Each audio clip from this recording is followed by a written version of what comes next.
Naisip mo ba kung paano ka madadala ng iyong zodiac sign sa kayamanan? Sa pamamagitan man ng pagkamalikhain, pagsusumikap o matapang na galaw, bawat sign ay may kakaibang landas patungo sa kasaganaan. Welcome sa Wealth Series para sa mga Earth signs, Taurus, Virgo at Capricorn. Paano ba yayaman ang isang Taurus? Ang Taurus ay dahan-dahan ngunit tiyak na bumubuo ng kayamanan sa pamamagitan ng pagtitipid, mga mamahaling negosyo o pamumuhunan sa ari-arian. Ginagawa nilang pera ang kaginhawaan. Ang Taurus ay pinamumunuan ni Venus, ang planeta ng kagandahan, halaga at katatagan. Ikaw ay maaasahan, matyaga at tapat. Ngunit higit pa riyan, hinahangad mo ang isang buhay ng kaginhawaan, security at tagumpay. Ang iyong lakas ay nakasalalay sa iyong kakayahang manatili sa isang bagay hanggang sa ito ay mamulaklak. Kapag ang iba ay huminto sa kalahati, ang Taurus ay patuloy na tumatakbo, mabagal, matatag at malakas. Paano yayaman si Taurus? Number 1. Bumuo ng pangmatagalang kayamanan. Magtatagumpay ang Taurus sa pamamagitan ng pagbuo ng mga asset sa paglipas ng panahon, tulad ng real estate, pagtitipid o isang matatag na karir. Pinahahalagahan mo ang mga bagay na nagtatagal. Number 2. Gawing profit ang passion. Mayroon kang mahusay na panlasa at pagmamahal sa kagandahan. Ang interior design, fashion, pagkain, music o mga negosyong pangkalusugan ay maaaring magdala ng parehong kagalakan at pera. Number 3. Master ang money game. Natural na magaling ka sa pera, pagbabudget, pamumuhunan, at pagpapalaki ng iyong pananalapi ng step by step. Ano naman ang strength and weaknesses ng Taurus pagdating sa pera? Ikaw ay matatag, praktikal at maingat. Perpekto para sa pagbuo ng kayamanan sa paglipas ng panahon. Iniiwasan mo ang mga pabigla-bigla na desisyon at nag-iisip ng pangmatagalan. Ang weakness mo naman ay minsan ang kaginawaan ay maaaring maging isang bitag. Maaari mong labanan ang pagbabago o labis na gumastos sa luho bilang isang gantimpala sa pagsusumikap. Wealth tip: stay consistent. Ngunit huwag matakot sa smart risk. Ang action plan para sa mga Taurus. Number 1. Lumikha ng passive income. Hayaang gumana ang iyong pera habang nagpapahinga ka. Number 2. Mamuhunan sa real property, tulad ng ari-arian, ginto, o pangmatagalang negosyo. Number 3. Huwag matakot sa pivot. Lalago ang kayamanan kapag matalino kang umaangkop. Taurus, ipinanganak ka upang bumuo. At kapag pinagsama mo ang iyong mahinahong kapangyarihan sa isang matalinong plano, natural na sumusunod ang kayamanan. Tumungo naman tayo sa zodiac sign ng Virgo.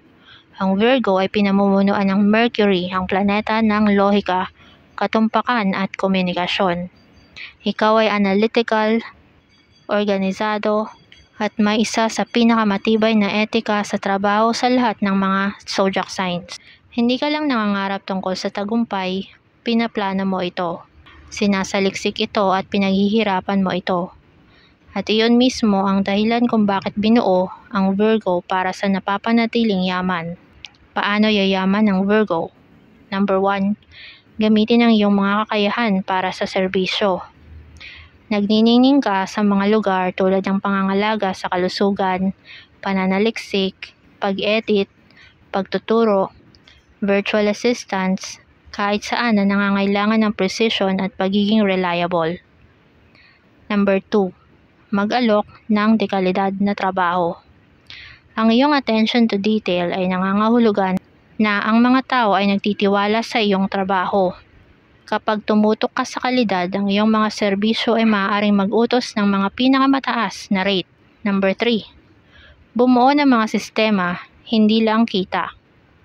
Ang mga Virgos ay mahusay sa paglikha ng mga system na gumagana at maaaring mga hulugan iyon ng passive income, automation o mga negosyong napakahusay. Ano naman ang strengths and weaknesses ng mga Virgo pagdating sa pera? Ang mga strength ng Virgo ay nag-iipon sila, nagpaplano at namumuhunan ng may pag-iingat. Iniiwasan nila ang mga hindi kinakailangang panganib at alam mo kung paano mag-budget tulad ng isang professional. Sa kabilang banda, ang weakness naman nila ay ang pagiging perpekto na maaaring makapagpabagal sa kanila. Maaari kang mag-overthink at maantala ang pagkilos o maliitin ang iyong halaga. Wealth tip: done is better than perfect. Ang iyong mga kasanayan ay namumukod tangi na. Action plans para sa Virgo. Number 1, i-package ang iyong expertise. I-alok ang iyong mga kasanayan bilang mga serbisyo o digital na product. Number 2, i-streamline ang iyong mga system. Gumamit ng mga tools at automation para makatipid sa oras. Number 3, singilin kung ano ang halaga mo. Ang quality ay nararapat sa premium na bayad. Ang mga Virgos ay kumikita ng may katumpakan at logic. Sila ay tagaplano, analyst, at mga profesional na nakatuon sa detalye na bumubuo ng mga tahimik na empire. Virgo, ang iyong disiplina, ang iyong pagtuon, at ang iyong mataas na pamantayan ay kayamanan. Magpatuloy sa paglilingkod ng may kahusayan at ang mga gantimpala ay susunod. Tumungo naman tayo sa isa pang earth sign na si Capricorn. Ang Capricorn ay pinamumunuan ng Saturn, ang planeta ng oras, discipline at structure. Ikaw ay praktikal, responsable at handang magsikap ngayon upang tamasahin ang tagumpay sa ibang pagkakataon. You don't rush wealth. You build it brick by brick. You're not just thinking about income.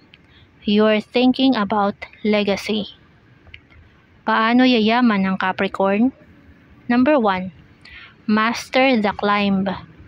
Ikaw ay matyaga, perpekto para sa pag-akyat sa corporate ladder, pagbuo ng negosyo o pagiging mahusay sa pananalapi at pamamahala.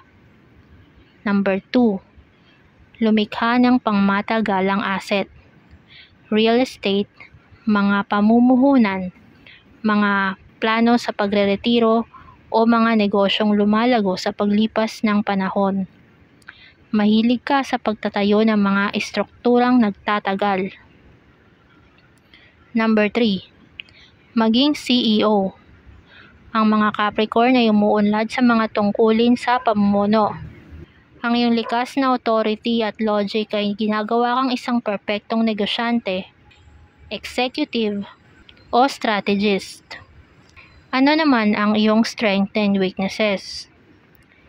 Ang iyong strength ay mahusay ka sa pagbabudget, pagpaplano at pamamahala ng mga mapagkukunan.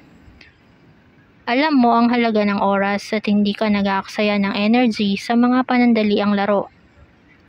Ang weakness mo naman ay maaari kang maging masyadong seryoso o makalimutan mong tamasahin ang proseso.